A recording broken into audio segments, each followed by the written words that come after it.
নমস্কার বন্ধুরা, আমি সুনিতা। আজ চলে এসেছি নতুন আরেকটি রেসিপি নিয়ে।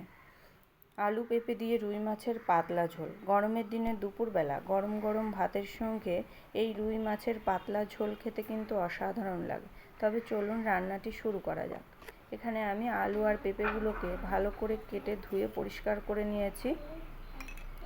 মাছগুলোতে আমি লবণ হলুদ মাখিয়ে নেব। মাখিয়ে নিয়েছি। এবার আমি কড়াইতে পরিমাণ মতো তেল দিয়ে তেলটা গরম হয়ে গেলে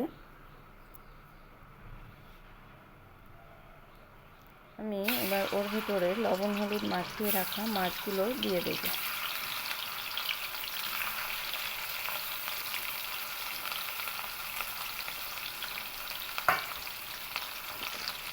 মাছগুলোকে আমি উল্টে পাল্টে লাল করে ভেজে নেব।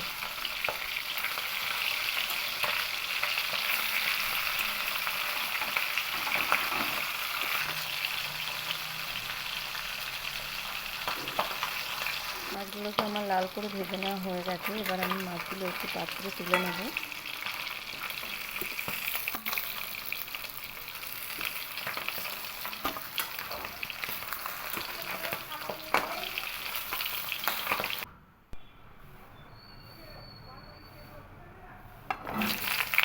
এবার ওই তেলের ভিতরেই আমি কেটে রাখা আলু আর পেঁপেগুলো দিয়ে এতে সামান্য পরিমাণে আমি লবণ দেব আর সামান্য হলুদ গুঁড়ো দেব। দিয়ে এটাকে আমি ভালো করে একটু ভাজা ভাজা করে নেব।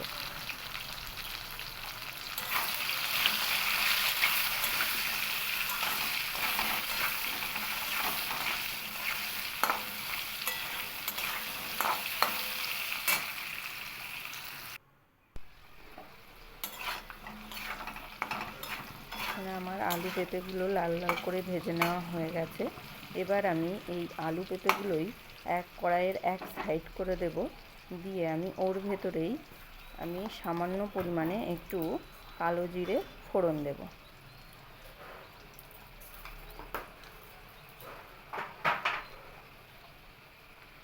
ফোড়নটা একটু ভাজা ভাজা হয়ে এলে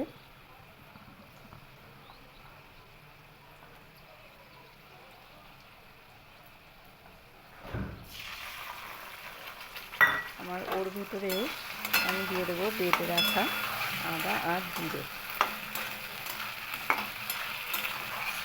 মানে পাতলা ঝোলের রেসিপি তৈরি করব, তার জন্যই এখানে আদা আর জিরেটা আমি বেটে নিয়েছি।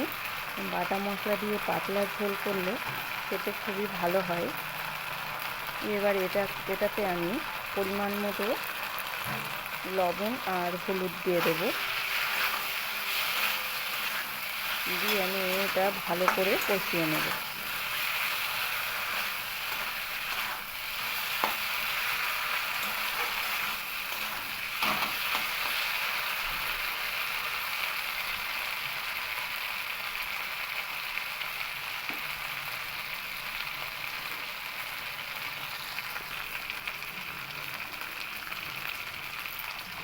এখানে আমি দুটো চেরা কাঁচা লঙ্কা দিয়ে দেব।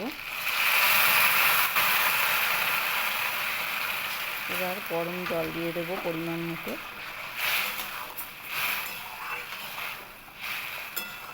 দিয়ে ভালো করে মিশিয়ে নেব।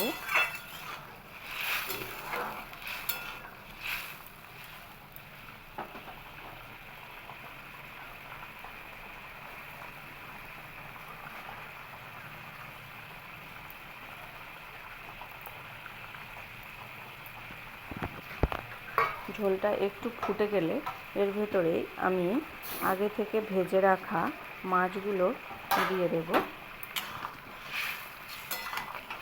দিয়ে এবার আমি একটু মিশিয়ে নিয়ে আমি 10 মিনিটের জন্য লো হিটে ঢাকা দিয়ে রাখব।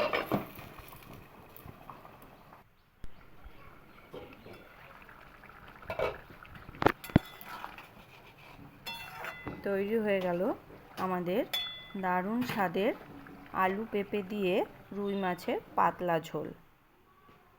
আমার এই সহজ পদ্ধতির আলু পেঁপে দিয়ে রুই মাছের পাতলা ঝোলের রেসিপিটি কেমন লাগলো অবশ্যই জানাবেন।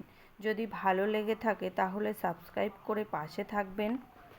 আজকের মতো এই পর্যন্তই। আবার দেখা হবে নতুন কোনো রেসিপি নিয়ে। ভালো থাকবেন, সুস্থ থাকবেন। ধন্যবাদ।